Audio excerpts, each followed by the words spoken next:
인사합시다. 안녕하셨습니까? 하고. 음, 아,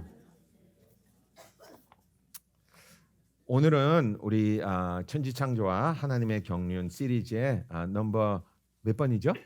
넘버 10입니다. 넘버 10. 우리 오늘은 좀 특별하게 몇 가지를 좀 살펴보기 원하는데 하나는 이제 큰 그림도 보고 뭐 이렇게 보다가 오늘은 사단의 입장에서 좀 보기를 원합니다. 그래서 우리가 사단이 되는 것이 아니고 사단은 도대체 무슨 생각을 하고 무슨 일을 하고 이 천지창조와 하나님의 경륜에서 어떤 역할을 하고 있는지를 좀 들여다보기 원합니다. 제가 이제 얼마 전부터 한국을 이렇게 왔다 갔다 하다 보면서 제가 느낀 것이 있습니다. 저는 1975년에 한국을 떠났거든요.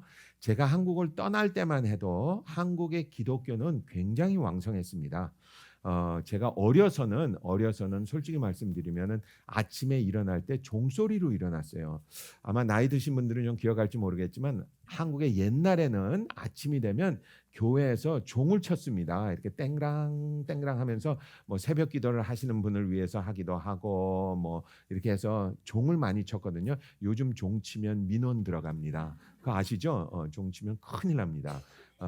그리고 옛날에 제가 이렇게 고등학교 때 이렇게 남산 같은 데 올라가서 이렇게 서울 시내를 보면요. 온통 불바다였어요. 빨간 십자가로 그냥 굉장히 많았거든요. 심지어 제가 1990년에 한국을 처음 들어갔을 때도 밤에 가면 십자가가 굉장히 많았습니다. 근데 이제는 한국 가면 십자가가 별로 없어요. 제가 한국 가서 너무 놀란 거는 두 가지 때문에 놀랐습니다. 하나는 많은 사람들이 기독교를 개독교라고 그러더라고요. 저는 처음 들었어요. 이제 10여 년 전 이야기입니다. 제가 한국 나들면서 이렇게 하는데 그 어디 감히 그 옛날에는 그런 생각도 못 했거든요. 근데 개독교라고 그러는 소리를 몇 번 들었고 두 번째는 정말 놀란 거는 사람들이 집을 살 때 왜 집 주위에 뭐가 있는지 없는지 살피잖아요. 그래서 이런 거 있으면 안 돼라는 혐오 업체가 있습니다. 혐오 단체라 그러나 뭐 이런 게 있어서 뭐 이렇게 술집이라든지 뭐 이렇게 뭐 홍등가라든지 뭐 이런 거 있으면 안 돼. 그런데 그 중에 하나가 혐오 단체 중에 하나가 교회라는 것을 깨닫고 제가 정말 샤크를 먹었습니다. 이렇게 교회가 이렇게 됐구나. 그러니까 내가 집을 살 때 교회 옆에는 집을 사면 안 된다라는 그런 얘기를 한다는 거예요. 저 같으면 집 옆에 교회가 있으면 좋지라고 그럴 텐데 그게 혐오 단체가 됐다는 거야. 그게 왜 그렇게 됐는지 한번 생각해 보기를 원합니다. 제가 한국에서 인카운터를 이제 이렇게 하면 제가 말씀드려요. 사실 사람들이 개독교라고 그러는 데는 이유가 없는 건 아니겠죠. 이유가 있죠. 무슨 이유냐? 무슨 이유냐? 사람들이 볼 때 교회를 다니는 사람들의 삶이 개떡 같으니까 너 뭐 하는 사람이냐? 그러니까 나 교회 다니는 사람이다. 그러니까 마치 교회가 그 사람을 그렇게 만든 것처럼 아니면 워낙에 개떡 같은 사람인데 교회를 다녔음에도 불구하고 그 개떡 같음에서 벗어나질 못했구나. 그러니까 교회 다니는 것이 뭐 별로 안 좋으니까 그걸 개독교라 그런다. 이제 그래서 그러는 것 같아요. 근데 가만히 생각해 보면 만약에 그게 그렇다면 사람들은 기독교를 개독교라고 그러서는 안 됩니다. 왜냐? 기독교에서는 가리키는 것은 다 잘하라고 가리키죠. 도둑질하지 말고 옆에 있는 사람 사랑하고 그러라고 그러죠. 근데 그걸 못하는 것이 누구야? 사람 아닙니까? 그러니까 개독교라고 그러지 말고 개사람이라고 그래야 돼요. 맞는 거 아닙니까? 근데 우리가 인생을 살면서 그렇게 어떤 사물을 보고 무엇을 판단할 때 이렇게 섣불리 판단하면 오해할 때가 참 많습니다. 그러니까 우리가 그런 것들을 좀 생각해 보려고 그래요. 제가 이렇게 목회하면서 사람들이 질문을 할 때 되게 성경을 이제 이렇게 통해서 질문을 할 때 성경에 모순된 것을 참 많이 저에게 물어보는 것을 제가 경험해 봤습니다. 성경을 보고 모순된 것을 찾으면 사람들이 하는 생각이 몇 가지 있으면 하나는 이게 모순됐다라는 생각. 그리고 두 번째는 내가 모순된 것을 찾았다라는 생각을 합니다. 근데 거기에는 큰 문제가 하나 있어요. 그럼 무슨 문제가 있느냐면 성경이 옳다고 생각하지 않는 겁니다. 그러니까 성경이 옳지 않다는 것을 가정하고 성경을 보니까 모순이 보이는 거예요. 성경이 옳다는 생각을 안 하면 모순이 보입니다. 그 목사님 그게 무슨 소리입니까? 이거 좀 어려운 말이거든요. 근데 그걸 증명하기 위해서 제가 하나 뭐 그림을 하나 보여드릴 테니까 이걸 좀 한번 봐보세요. 옛날에 한국에서 이제 고등학교 들어갈 때 아마 시험을 보고 들어갔던 것 같아요. 저는 이제 제가 잘할 땐 시험 보고 들어갔거든요. 근데 그 시험 문제 중에 하나가 이거였습니다. 시험 문제 중에 하나가 이거였는데 이 무슨 소리냐면 여기에 이 그림에서 틀린 것을 고쳐라라는 문제였어요. 여러분 이 그림에서 틀린 것을 고쳐라 그러면 어떻게 하면 됩니까? 틀린 것을 고쳐라 그러면 사람들이 다 같이 이렇게만 하면 되죠. 그렇죠? 여기 됐죠? 불이 여기 있고 그림자가 이쪽에 있고. 그런데 어떤 아이가 그림을 그렸는데 너무 기가 막혀가지고 얘가 점수가 조금 모자랐는데 합격을 시켰대요. 걔는 이렇게 했습니다.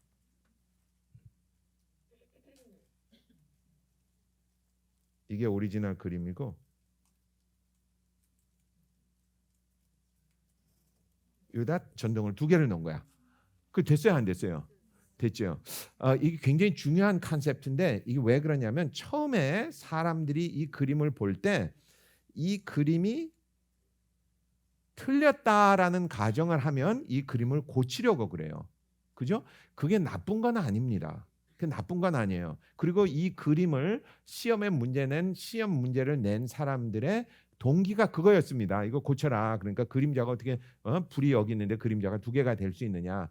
근데 이 두 번째는 그 질문을 받았음에도 불구하고 무슨 생각을 했느냐면 이 그림이 맞았다라는 생각을 한 거예요. 그러니까 이 그림이 맞았으니까 이 맞은 거를 맞게 하려면 어떻게 해야 될까 생각해 보니까 여기다가 다마를 이렇게 하나 놓으면 이게 그림이 되겠구나 한 거예요.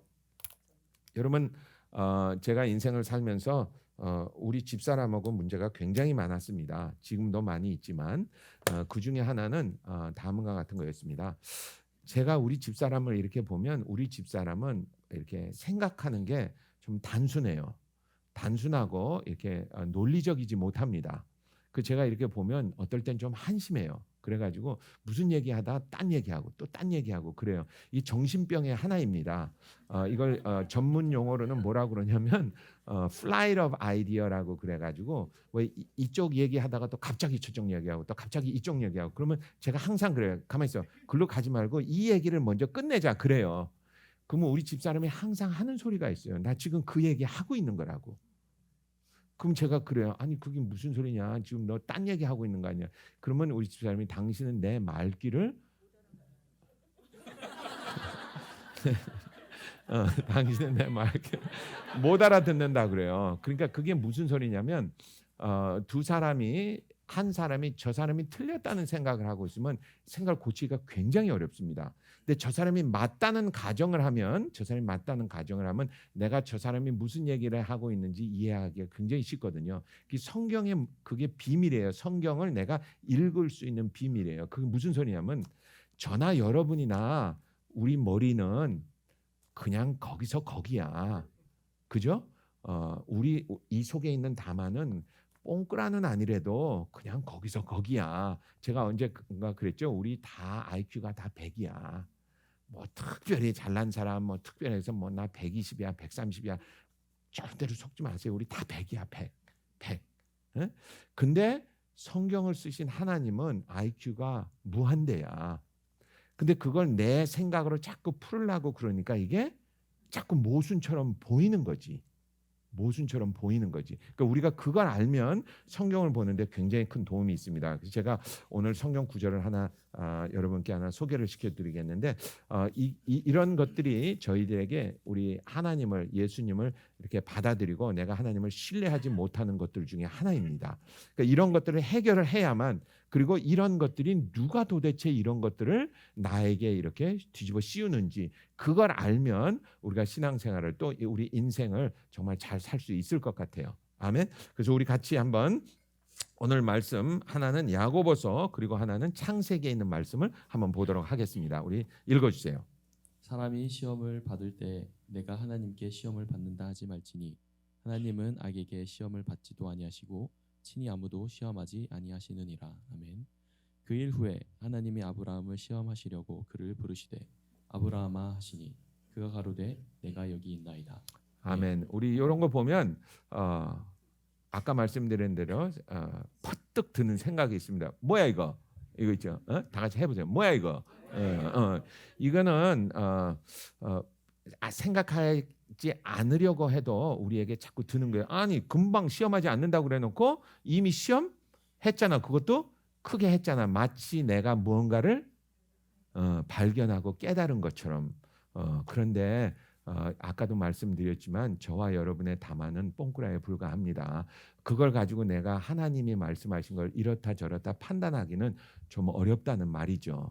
왜냐? 우리 한번 생각을 해봅시다. 여기 보면 다음 같은 말이 있죠. 사람이 시험을 받을 때 내가 하나님께 시험을 받는다 하지 말지니 하나님은 악에게 시험을 받지도 아니하시고 친히 아무도 시험하지 아니하시느니라. 그랬죠. 그죠? 그런 다음에 우리가 창세기를 보면 그 일 후에 하나님이 아브라함을 시험하시려고 그랬습니다. 그러니까 우리가 하나님은 아무도 시험하지 않는다고 그랬는데 아브라함도 시험했잖아. 그리고 하나님 나도 많이 시험하시잖아. 이렇게 생각합니다. 아닙니다. 제가 얼마 전에 이런 질문을 받았어요. 어떤 분이 저한테 이렇게 질문을 하시더라고요. 목사님, 제가 누구랑 이렇게 얘기를 하는데 그 사람이 나한테 이렇게 얘기를 해요. 그래서 이걸 어떻게 대답을 하죠? 그 사람 이제 교회에서 동성연애자들을 이렇게 배척을 하고 우린 동성연애는 죄니까 우리는 그거 싫어한다. 이제 이렇게 했잖아요. 그죠? 동성연애는 죄죠. 왜 죄입니까? 하나님이 하지 말라 그랬으니까. 그죠? 하나님이 욕심 부리지 말라 그랬는데 내가 욕심 부리면 그것도 죄. 하나님이 동성연애 하지 말라 그랬는데 그거 하면 죄. 그러지 않았습니까? 그러니까 예, 그런데요. 그랬더니 동성연애자가 다음과 같이 질문을 하더래요. 아니, 하나님이 서로 사랑하라고 그랬는데 내가 누구를 사랑하든 그게 무슨 상관입니까? 내가 사랑하면 그만이지. 근데 거기다가 뭐라고 합니까? 그러니까 이런 거예요. 똑같이 사랑하라고 그랬는데 또 사랑하지 말라고 합니까? 라는 질문이었습니다. 제가 다음과 같이 대답을 해드렸습니다. 사랑에는 여러 가지 종류가 있습니다. 당신이 말귀를 못 알아들어서 그렇지 사랑은 여러 가지 종류가 있습니다. 미국 말로 사랑 그러면 다 사랑이야.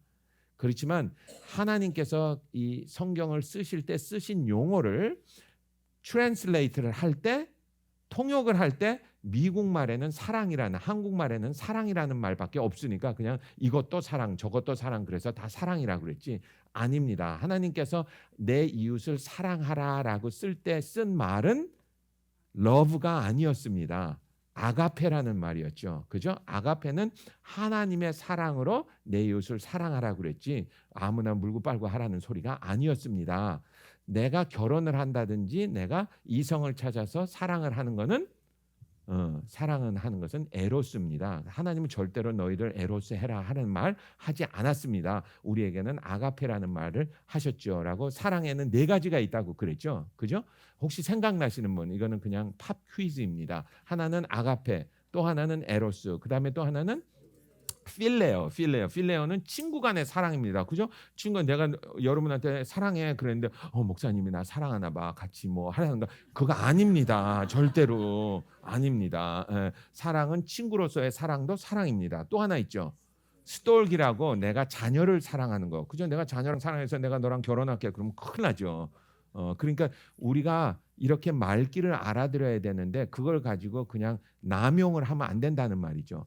여기서 나오는 이 시험도 마찬가지입니다. 이걸 이해하려면 이걸 간단히 이해하려면 이렇게 바꾸면은 훨씬 이해하기가 쉽습니다. 여기서 시험하지 말고 그러니까 여기서 야고보서에 나오는 시험을 우리 도전이라는 말로 단어를 한번 바꿔봅시다. 도전. 그러면 사람이 도전을 받을 때 내가 하나님께 도전을 받는다 하지 말지니 하나님은 악에게 도전을 받지도 아니하시고 친히 아무에게도 도전을 하지 아니하신다라는 말로 들리면 됩니다.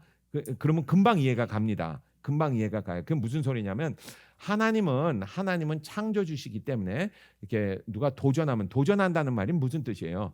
도전한다는 말이 이런 거죠. 예를 들어서 우리 제이슨 집사님 한번 이렇게 보세요. 아니 너만 목사야 해보세요. 아니, 스키가 죽으려고 하네. 만약에 이분이 너만 목사야 그럴 때 내가 이 스키가 죽으려고 환정을 했나? 그건 뭡니까? 이 사람이 도전했을 때 내가 반응을 해서 도전하는 거죠. 그죠? 하나님은 그걸 안 하신다는 거예요. 그러니까 하나님 뭐 당신이 뭐 어쩌고 저쩌고 그럴 때 하나님은 이 자식이 뭐 이렇게 그게 아닙니다. 그게 여기서 말하는 하나님은 시험을 주지도 않고 받지도 않는다라는 말은 그런 거예요. 그런데 목사님 그러면 그 시험이라는 말이 무슨 뜻입니까? 그러면 시험에는 두 가지가 있습니다. 말귀를 잘 알아듣는 사람은 금방 알아들어요. 하나는 시험에는 유혹이 있습니다. 유혹. 그죠? 유혹. 시험은 유혹을 할 때 시험한다 그래요. 그 유혹이라는 거는 뭐를 할 때 쓴 말이냐면 내가 저 사람을 쓰러뜨리기 위해서 하는 거예요. 그러니까 동기가 저 사람을 넘어뜨리기 위해서 할 때 유혹이라고 그러죠. 그죠? 그것도 시험인데 그걸 유혹이라고 그러죠. 또 하나 시험은 다음과 같은 것이 있습니다. 내가 이 사람이 어떤 것인지를 이렇게 채점하기 위해서 하는 시험입니다. 예를 들어서 여러분 혹시 이런 거 해보셨어요? 길거리 가다가 혹은 공원에서 금반지 같은 거 주워 보신 분, 다이아몬드 반지 같은 거 이렇게 주워 보신 분 있어요? 저는 교인들이 주워 가지고 절 주세요. 그럼 저는 항상 그걸 보면 궁금한 게 하나 있습니다. 그게 뭔지 아는 사람? 이게 진짜일까 가짜일까? 그죠? 이게 진짜일까 가짜일까 하는 테스트가 있습니다. 금을 테스트하는 방법은 그렇게 어렵지 않다고 그래요. 뭐 이렇게 케미컬 뭐 하나 떨어뜨리면 금방 안 돼요. 다이아몬드도 뭐 이렇게 하면 금방 안 돼요. 뭐 그렇다고 해서 제가 그거 가르쳐 드리려고 그러는 건 아니고 그걸 시험이라고 그래요. 하나님은 그거는 한다는 거야. 그러니까 여기 창세기에 보면 하나님이 아브라함을 택하시고 아브라함에게 아들을 주십니다. 아브라함이 100세 때 아들을 낳았으니까 귀하다 안 귀하다? 귀한 거예요. 귀한데 아브라함은 처음부터 하나님이 책정해서 아브라함아 네가 나를 따라오면 내가 너에게 축복을 해줄게 그랬습니다. 그래서 아브라함이 쫄쫄쫄쫄 따라다녔어요. 믿음을 가지고 우리 믿음의 아버지로서 이렇게 따라다녔는데 하나님이 그 아브라함을 보고 뭐를 해주시기 위했냐면 상 주시기를 원하셨습니다. 아멘. 그래서 하나님이 내가 상을 줘야 되는데 이 사람의 믿음이 진짜인지 아닌지를 내가 시험을 한번 해야겠다. 이거는 이제 테스트를 해봐야 되겠다. 그런 거죠. 왜?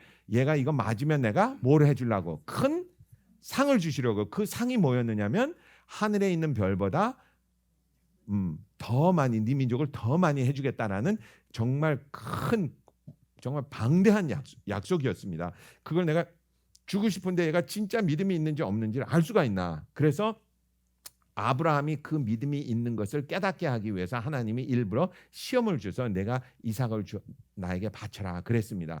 여러분 오해하지 마세요. 하나님이 무슨 사람 불고기가 먹고 싶어가지고 네 아들 불태워가지고 나 좀 줘라 하신 거 아니었습니다. 하나님이 뭐 배가 고파가지고 사람 이거 잡아가지고 뜯어가지고 나한테 바쳐라 라는 말이 아니었죠. 하나님의 의도는 뭐였어요? 아브라함을 시험에서 네가 진짜 믿음이 이렇게 온전히 됐으면 내가 너에게 이 상을 주리라 그런 거거든요. 그래서 아브라함이 나중에 아들을 이렇게 바치려고 하니까 하나님이 친히 나와서 아브라함아 내 아들에게 손을 대지 말라. 그리고 내가 이제 네 믿음이 이렇게 됐으니까 내가 너를 하늘에 있는 별보다 땅에 있는 모래보다 많게 하리라라는 큰 상급을 주십니다. 그거는 하신다는 말이죠. 그게 원의 뜻이 그 원의 단어가 다른 말이 있어요. 근데 뭐 그거는 알 거 없고 요게 지금 항상 시험을 한다 할 때는 두 가지만 있다라는 걸 생각하면 우리가 금방 알아들을 수 있습니다. 그러니까 하나님이 여기서 야고보서 여기서 하나님은 누구도 시험을 듣지도 않고 받지도 않는다라는 말은 우리가 금방 알 수 있겠죠. 제가 미국에서 고등학교를 졸업했습니다. 미국에서 고등학교를 졸업했는데 미국에서 졸업한 그 고등학교가 놀턴 커뮤니티 하이스쿨이었습니다. 어디였냐면 캔사스라는 주예요. 캔사스에 가면 진짜 시골 동네인데 거기 조그만 동네가 하나 있어서 거기 우리가 살고 있었는데 제가 고등학교 졸업할 때 우리 졸업반 학생이 30명이었습니다. 전체 다 합쳐서 30명이었어요. 제가 거기 가보 그랬습니다. 제가 한국에 있을 때는 한국의 한 반이 70명이었어. 한 반에 70명, 우리 반이 12개인가 13개 있었거든요. 그거 뭐 한 1000명 정도 됐는데 이거는 내가 가니까 30명, 그러니까 동네가 작죠. 근데 거기서 이제 저희 아버지가 직장을 구해가지고 살았는데 거기 그 동네에 항상 이 기찻길이 하나 지나갔어요. 그래서 우리 집이 기찻길에서 그렇게 멀지 않았습니다. 모든 사람들이 다 그 주위에 다 살고 있었어요. 근데 거기 무슨 일이 있냐면 밤에 항상 왠지는 모르겠는데 새벽 2시나 3시쯤 되면 기차가 지나갑니다. 기차가 지나갈 때 이 시골에 지나가는 기차는요. 동네에 지나가면 항상 하는 일이 있어요. 지나갈 때 빵 하고 지나가요. 빵 하고 지나가면 누구든지 다 깹니다. 물론 그 동네에 오래 산 사람은 안 깨. 이제 근데 이제 처음 사람 이게 무슨 거야 그 깨요. 근데 그 기차가 지나갈 때 다 어떤 일이 하나 일어나는데 온 동네에 있는 모든 개들이 다 나와가지고 짖어요. 그게 아마 개들은 그렇게 생각하는 거 봐. 이게 이제 여기가 우리 집인데 저 큰 무슨 괴물 같은 게 오네 그러는 것 같아. 그러니까 온 동네에 있는 개들이 다 나와가지고 미국 개들은 뭐 한국 개나 다 똑같이 짖어요. 이렇게 무슨 큰 노래하듯이 짖어요. 그럼 그게 한두 마리가 아니야. 막 수십 마리가 짖으면 막 동네가 막 하여튼 요란합니다. 여러분 그렇다고 그래서 그 기차가 습니까? 기차는 안 서요. 그걸 시험을 받지 않는다고 그러는 거야. 하나님은 경륜이 있어요. 하나님의 경륜은 처음부터 쫙 당신이 지은 경륜이 있는데 거기 뭐 사단이 어쩌고 저쩌고 해가지고 하나님이 큰일 났네 뭐 이런 거 아닙니다. 그러니까 그걸 우리가 잘 알고 있어야 돼요. 그 의미로 지금 야고보서에서 하나님은 시험을 주지도 않고 받지도 않는다라고 말씀을 하시는 거예요. 우리가 이것을 깨닫는 다음에 우리가 이제 하나님의 경륜을 한번 살펴봅시다. 그러니까 우리가 시험을 든다 안 든다 그걸 우리가 개인적으로는 저는 이렇게 설명을 할 것 같아요. 하나님이 시험을 준다 안 준다. 그러니까 하나님이 원하는 시험은 다음과 같은 겁니다. 여러분 흔히 듣는 말 중에서 이런 말이 있어요. 야 교회 다니기 시작했더니 일이 잘 안 되더라. 여러분 혹시 그런 얘기 들었는지 모르겠지만 이런 겁니다. 어떤 사람이 교회를 안 다니다가 이제 신앙을 가지고 교회를 열심히 다녔어요. 그 막 교회 하는 프로그램도 하고 막 신앙을 다녔는데 갑자기 집에 일이 터지기 시작하는 거야. 잘 되던 비즈니스도 잘 안 되고 애들이 아프고 막 그러니까 이거 왜 교회를 이렇게 다녔는지 안 되죠. 이게 하나님이 주시는 시험입니다. 이게 무슨 소리냐면 하나님이 너의 믿음이 좋은지 안 좋은지를 검사하시는 자기가 정말 나는 이래도 나는 하나님을 끝까지 믿을 거야. 그러니까 우리는 자기 자신에게 속을 때가 참 많아요. 내가 신앙이 없는데도 있는 줄 알고 있는데도 없는 줄 알고 그러니까 하나님이 너의 신앙을 한번 그러니까 어려운 그런 일이 닥쳤을 때 하나님 나는 그래도 당신을 끝까지 따라가겠습니다. 그럼 하나님 뭐라고 그랬어요? 합격 그럴 거 아니에요. 그런 다음에 하나님이 축복을 주시지 아무나 교회 나온다고 그냥 다 축복을 주실 수는 없는 거 아닙니까? 그러니까 하나님이 테스트를 한다 할 때는 이 사람의 믿음이 얼마인지 아닌지 이런 거죠. 만약에 어떤 사람이 교회를 열심히 다니다가 그냥 바쁘기도 하니까 교회를 좀 덜 나갔어. 그리고 돈을 좀 벌어야 되겠다. 그리고 그냥 그쪽으로 좀 신경을 좀 썼어. 그랬더니 아이고 아프기 시작하고 뭐 교통사고가 나고 그래요. 그걸 뭐라 그러는지 아세요? 그걸 경책이라고 그래요. 그러니까 하나님이 우리를 이렇게 일깨워 주기 위해서 사랑하는 자녀에게는 뭐를 드신다? 매를 든다 그래가지고 이 사람이 정신 차리라고 우리에게 주는 거예요. 그건 시험을 주는 게 아닙니다. 그럼 여러분 혹시 그러면 이런 건 어떻습니까? 라고 물어보시는 다음과 같은 겁니다. 어떤 사람이 교회를 다니다가 뭐 이거 그냥 관둬 그리고 그냥 교회를 좀 등한시하고 일을 열심히 했더니 돈이 더 벌려. 돈이 왕창 벌려. 옛날에 정말 월급쟁이였을 때는 시간도 많고 그래가지고 교회 나가고 성경도 보고 막 그랬는데 이게 막 승진이 돼가지고 막 뭐 매니저가 되니까 뭐 그냥 주야로 나가야 되고 또 뭐 주말에도 나가야 되고 뭐 이렇게 되니까 그냥 거기 했더니 돈도 더 벌리고 막 일도 잘 되고 그러는 거야. 그걸 사단이 주는 거라고 합니다.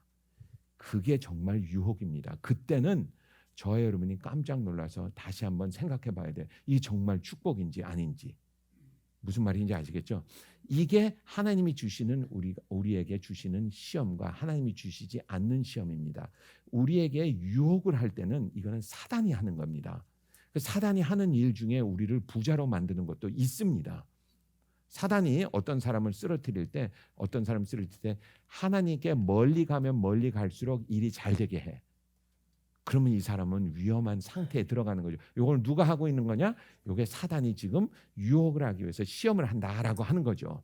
그러니까 우리 천지창조와 하나님의 경륜을 큰 그림으로 보면 다음과 같습니다. 사단의 입장에서 보면 사단은 맨 처음에 어떤 인물을 가지고 창조가 됐느냐면 하나님을 섬기는 천사로 됐어요. 그리고 사단은 그 천사 중에도 뭐였습니까? 천사장이었습니다. 천사장이면 천사들 중에서 뭐라는 소리야? 가오 잡는다는 거죠. 오야봉이라는 소리지. 천사로 자기가 정말 자기가 천사가 돼가지고 막 천사들을 부리고 이러다 보니까 어떤 생각이 들었을까요? 당연하지. 아니 내가 천사장인 거 보니까 내가 굉장히 좀 괜찮은가 보다. 그리고 하나님을 뜩 보니까 무슨 생각을 합니까? 당신만 하나님입니까? 라고 반역을 하게 됩니다. 그래서 천사가 반영하는 단계가 네 가지가 있다고 그랬죠. 그죠? 네 단계를 지나간다 그랬습니다. 첫 번째 단계는 유일신은 부정합니다. 당신만 목사냐? 뭐 당신만 하나님이냐? 뭐 당신만 뭐냐? 당신만 이 가정에 뭐냐? 뭐 나도 뭐다. 이게 이제 유일신을 부정하는 첫 번째 하나님에게 반역하는 첫 번째 단계입니다. 당신만 하나님이냐? 그리고 두 번째는 피조물을 신격화합니다. 나도 할 수 있다. 나도 할 수 있다. 이게 굉장히 위험한 생각입니다. 이렇게 하면 이걸 도전이라고 그러죠. 그죠? 요 도전하면 망하든지 흥하든지입니다. 여하튼 그렇게 해서 당신만 하나님이야. 그 다음에 나도 하나님이 될 수 있다. 그리고 세 번째는 보응하시는 하나님의 능력에 도전하는 내가 이렇게 하면 당신에게 싸워서 내가 이길 수 있다. 그걸 구테타라고 합니다. 그죠? 구테타. 그리고 하나님의 능력을 부정하고 당신이 이런다고 그래서 내가 당신이 어쩔 거냐. 제가 옛날에 다니던 교회에서 어떤 사람이 그랬어요. 교회 이렇게 예배 보고 있는데 어떤 사람이 이렇게 들어오더니 나 하나님 안 믿어. 하나님 보고 나보고 지금 당장 벼락 치라고 그래봐. 벼락 왔을까요? 안 왔을까요? 안 왔어요. 그러니까 거봐 안 오잖아. 그리고 나가더라고. 그걸 보고 보응하시는 하나님의 능력에 도전한다고 그래요. 그 사람은 어떻게 됐는지는 전 잘 모르겠어요. 나는 그 사람이 되고 싶지는 않아. 그러고 나서 네 번째는 그렇게 함으로 인해서 하나님의 안식을 교란시키나 하나님의 안식이 완전히 망가지죠. 그래서 하나님은 그 악한 사단에게 도전을 받았을 때 그래 너 이놈 새끼 너 한번 두고 보자. 이게 아니었습니다. 하나님은 도전을 받았을 때 도전에 응하지 않고 그냥 사단을 암흑에다가 그냥 넣어놨어요. 그리고 하나님은 솔직히 말하면 하나님은 사단을 암흑에다 넣어놓고 그냥 놔뒀습니다. 이 세상은 사단의 뭐라고 그랬습니까? 감옥이라고 그랬죠. 그래서 그냥 감옥에 놓고 그냥 놔둔 거야. 그러시고 하나님은 당신의 뜻대로 이 세상에 지구를 만드시고 그 안에다 에덴 동산을 만드셨습니다. 에덴 동산을 만들고 그 안에 나무를 심어놓고 뭐 선악과도 심어놓고 이렇게 해놓고 그 다음에 당신이 정말 목숨을 주어도 아깝지 않을 사랑하는 자녀로 만들 인간을 누구의 형상대로? 하나님의 형상대로 예수님의 형상대로 만들었습니다. 제가 그랬죠. 예수님의 형상대로라는 말은 물론 뭐 지적인 것도 있지만 육적인 것도 굉장히 많습니다. 그래서 예수님은 우리처럼 생겼기 때문에 우리가 마치 예수님의 장갑처럼 이렇게 만들어 놓은 거예요. 그래서 나중에 예수님께서 이 땅에 오셨을 때 우리랑 똑같이 생기고 그러니까 우리가 예수님과 똑같이 생기고 옆에 있는 사람들이 이렇게 해보세요. 너 예수님 닮았다 한번 해보세요. 이게 괜찮은 얘기지 이거. 내가 예수님을 그러니까 우리가 예수님을 닮게 만들어놨다는 말이죠. 왜? 우리가 가지고 있는 영을 예수님이 우리에게 살려주시기 위해서. 예수님은 우리의 영을 살려주시는 영이라고 그러지 않았습니까? 여하튼 하나님은 당신이 사랑하는 자녀를 사랑할 만한 자녀를 에덴 동산에다 만들어 놓으신 거예요.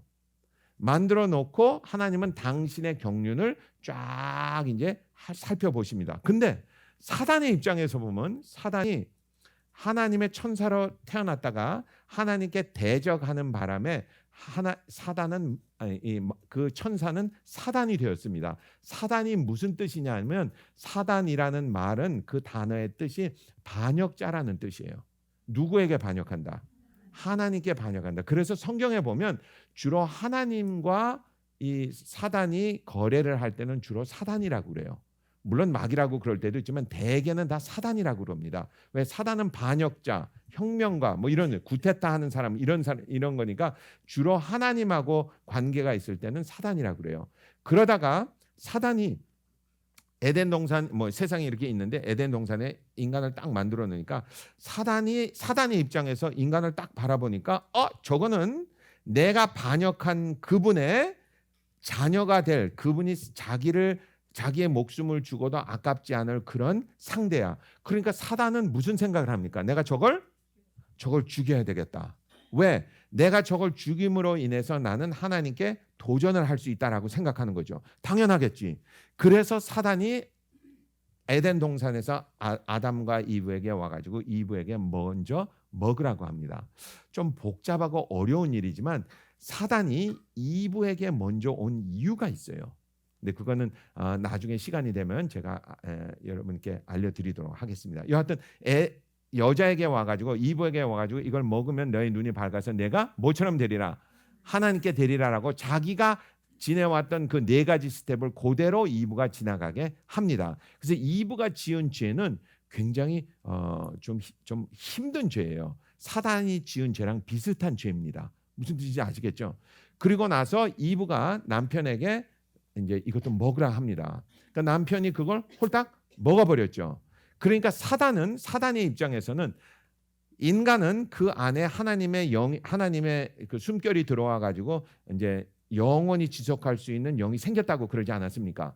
그러니까 사단의 입장에서는 내가 하나님께 도전하는 방법 중에 하나가 아니면 하나님께 도전해서 이기는 방법 중에 하나가 저 인간을 당신의 생명을 바쳐서라도 사랑할 수 있는 저 인간을 내가 꼬드겨 가지고 저 인간이 그 선악과를 먹게 해서 죄를 지은 다음에 나처럼 똑같이 된 다음에 뭐를 먹게 하면 된다? 생명과를 먹게 하면 된다라는 계산을 한 거죠. 하나님은 일부러 그것 때문에 생명과를 에덴 동산에 놓지 않으셨습니다. 하나님은 그냥 당신이 사랑하는 자녀를 얻고 그 다음에 이 자녀들이 먼저 영원히 존재할 수 있는 능력을 갖게 한 후에 그 영원히 존재할 수 있는 그 영혼이 하나님을 사랑하게 함으로 영원히 존재할 수 있도록 생명과를 거기다 놓으신 거에 불과해요. 그걸 나중에 이제 하늘나라로 옮기실 계산을 하시고 놓은 거죠. 근데 사단은 그걸 보고 내가 인간을 꼬드겨 가지고 에덴 동산에서 선악과를 먹게 한다 해서 나 같은 죄를 짓게 한 후에 저 생명과를 먹은 다음에는 이제는 인간도 나처럼 영원히 죄악 속에서 살 수밖에 없겠구나라는 계산을 할 수밖에 없었겠죠. 그래서 하나님이 그 계산을 아시기 때문에 인간이 선악과를 먹은 다음에 에덴 동산에서 아담과 이브를 밀어내십니다. 그러니까 우리가 그 큰 그림을 보면 하나님께서 이런 일을 하시고 있구나라는 거. 하나님은 사단을 인식해서 그런 것이 아니고 당신의 사랑하는 자녀를 내놓은 거예요. 물론 이런 거는 있습니다. 하나님의 경륜 안에서 하나님이 사단이 그런 일을 할지 안 할지는 알고 계셨겠죠. 그거는 마치 이런 거나 비슷해요. 드라마를 쓰는 작가가 소설을 쓰는 작가가 그 그림을 다 알듯이 그렇지만 그 안에 있는 스토리 안에 들어있는 뭐 주역이라든지 뭐 조연이라든지 이런 사람들은 거기에 써여 있는 대로 할 뿐이지 그 전체를 알고 있는 거는 작가가 알고 있는 거죠. 마치 하나님이 이 우주를 창조하시고 그 분의 마음 안에 경륜이 있는 것 같이 하나님은 그런 것을 다 동시에 보았겠죠. 그렇지만 사단의 입장에서는 못 봅니다. 사단의 입장에서는 내가 저걸 잡아 죽이면 내가 하나님께 이기겠다. 그리고 아담과 이브에게 그걸 꼬드겨서 먹게 합니다. 그래서 우리는 사단에게 꼬드겨 가지고 태어난 아담과 이브의 자손이 되어 버렸습니다. 그리고 나서 사단은 우리를 계속해서 죽이고 멸망시키기 위해서 지금도 열심히 노력하고 있습니다.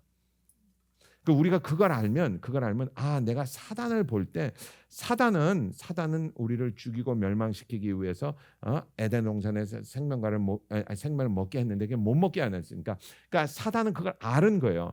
내가 생명과를 먹기로 했는데 에덴 동산에 못 들어가는구나. 알았겠죠. 그런 다음에 사단은 무엇을 꿈꿀까요?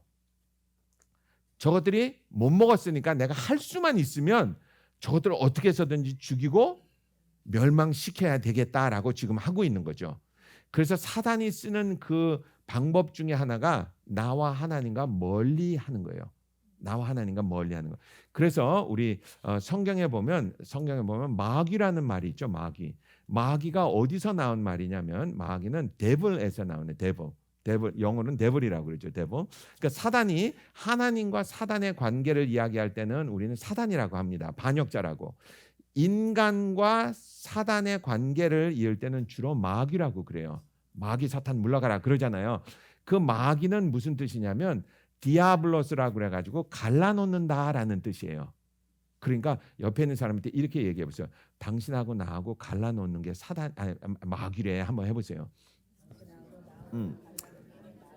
그래서 우리는 인생을 살면서 우리는 사단이 우리를 죽이고 멸망시키기 위해서 쓰는 방법 중에 하나가 부모와 자식 간에, 자식과 부모 간에, 부모끼리, 뭐 남편과 아내, 그리고 나와 하나님과 멀리하기 위해서 우리에게 계속해서 쐐기를 박아놓는 거예요. 갈라지라고. 그래야 내가 하나님으로부터 멀어져야만 사단이 나를 어떻게 하기 위해서 죽이고 멸망시키는데 우리를 현혹하고 유혹하기 위해서 우리를 멀게 하는 거예요. 그래서 우리는 그때는 나와 사단과의 관계를 말할 때는 마귀라고 합니다. 그래서 주로 우리가 마귀 사탄 물러가라 그러는 거죠. 그러니까 만약에 내가 우리 집사람이랑 싸우면 다음과 같이 생각을 해야 합니다. 지금 마귀가 나하고 우리 와이프하고 멀리 하기 위해서 나를 지금 유혹하고 있구나 라고 생각해야 돼요. 그래서 다음과 같이 하면 됩니다. 여러분 예를 들어서 만약에 부인이 남편한테 막 바가지를 긁어. 그러면 남편이 왜? 그러면 도전할 때 도전하는 거예요. 그러지 말고 이렇게 해야죠. 부인이 막 바가지를 긁으면 옆에 가서 I love you 이렇게 하면 된대. 바가지를 막 긁을 때 I love you 하면 된대. 그러면 사단이 있다가 이게 무슨 잡소리야 이렇게 되는 거죠. 사단이 무서워하는 거, 사단이 무서워한다기보다는 사단이 싫어하는 게 있는데 그게 뭔지 아세요? 사단이 그러니까 마귀가 싫어하는 게 하나 있대. 마귀가 싫어하는 거 뭔지 아세요? 마귀가 진짜 싫어하는 게 하나 있는데 아직까지 대답이 안 나왔어. 마귀는 자기를 비웃는 거를 제일 싫어한대요. 여러분 그거 아세요? 좀 덜 떨어진 사람들이 비웃는 거 제일 싫어하는 거. 진짜 공부 잘하고 똑똑한 사람은 비웃어서 별로 기분 안 나빠하는데 쭈가쭈가 하는데 누가 와서 너 바보지 그래봐 그럼 뒤집어지죠. 사단도 마찬가지야. 사단이 제일 싫어하는 거예요. 제일 싫어하는 게 자기를 비웃는 거래. 그러니까 비웃는 게 뭐냐면 옆에 있는 사람이 나 이렇게 깐죽깐죽 거릴 때 내가 가서 사단을 비웃으면서 I love you 하는 그러면 사단이 막 뒤집어진대. 그럴 것 같지 않아요? 그 논리가 맞지 않아요, 그죠? 그래서 하나님은 우리에게 마귀를 대적하라고 그래요.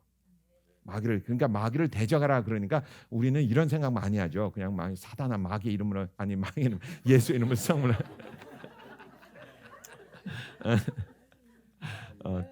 다른 건 못 알아들어도 그건 다 알아들었네. 뭐 예수 이름으로 물론 그것도 씁니다. 근데 마귀가 진짜 싫어하는 거는 지금 마귀가 나를 시험하고 있구나. 나를 유혹하고 있구나. 그러니까 자식 네가 아무리 유혹해도 소용없어 하고 마귀를 비웃으면서 내가 그걸 거꾸로 한다는 거예요. 그러니까 예를 들어서 부인이 막 이렇게 바가지 긁으면 가서 I love you.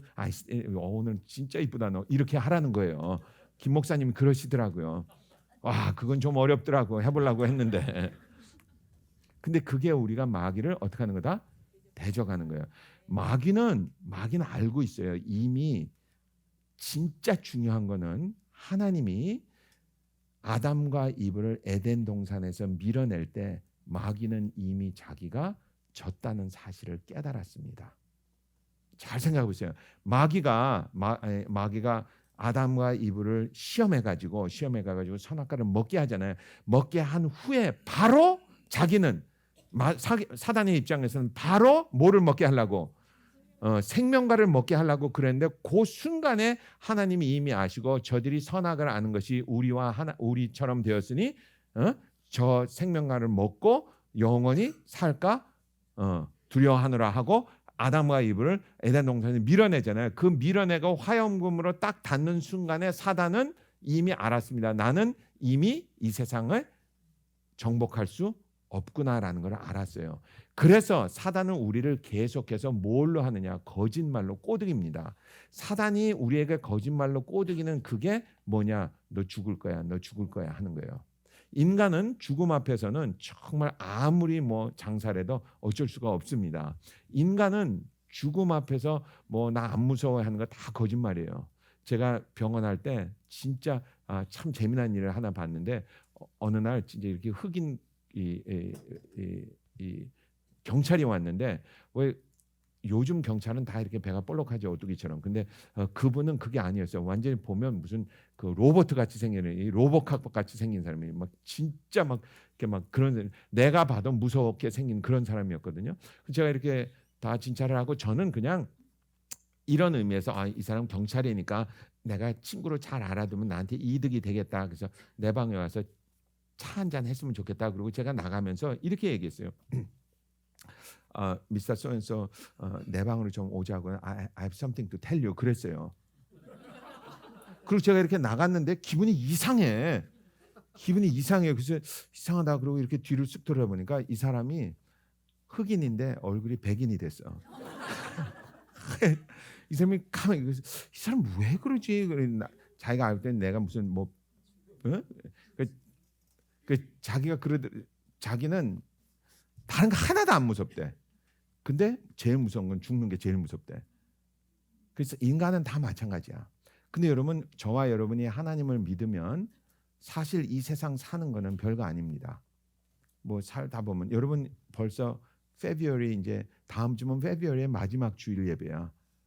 그러면 3월 달입니다. 그 이 세월 빨리 가거든요. 그럼 그냥 하늘나라 만약에 하늘나라 가면 저와 여러분은 이미 뭐가 돼 있다. 천국과는 보장이 돼 있다는 거예요. 아멘. 옆에 있는 분한테 축하합니다. 한번 해보세요. 이게 있는 사람은 세상 살면서 별로 무서워할 거 없어. 무서워할 건데 사단은 계속해서 지금도 저와 여러분을 이용할 때 저와 여러분을 이렇게 꼬드길 때 죽음으로 자꾸 꼬드긴다고요. 너 이거 안 하면 직장 그만 해가지고 너 굶어 죽을 거야. 뭐 너 병나서 죽을 거야. 뭐 이렇게 하면 죽을 거야. 우리는 죽음이 무서워서 하나님께 가까이 가는 것을 꺼려한다고요. 근데 하나님을 믿게 되면 이제 거기서부터 해방. 가지고 죽으면 죽는 거지. 제가 내일이면 비행기 타고 서울 갈 거거든요. 가다가 비행기 떨어지면 어떻게 돼? 죽으면 그만이야. 저는 유언도 다 해놨고 저는 이제 가면 그만이에요.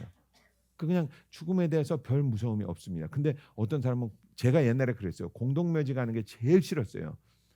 그리고 왜 미국에는 공동묘지를 레지덴셜 안에 그냥 집 옆에다 공동묘지 해놓잖아요. 제가 사이프러스 살 때인데 거기 그냥 공동묘지가 바로 집 옆에 담벼락 하나로 집에 사는 사람도 있더라고요. 그 사람 강심장이라고 그랬어요. 문 열고 창문 열으면 쫙 다 정말 기분 나쁠 것 같아.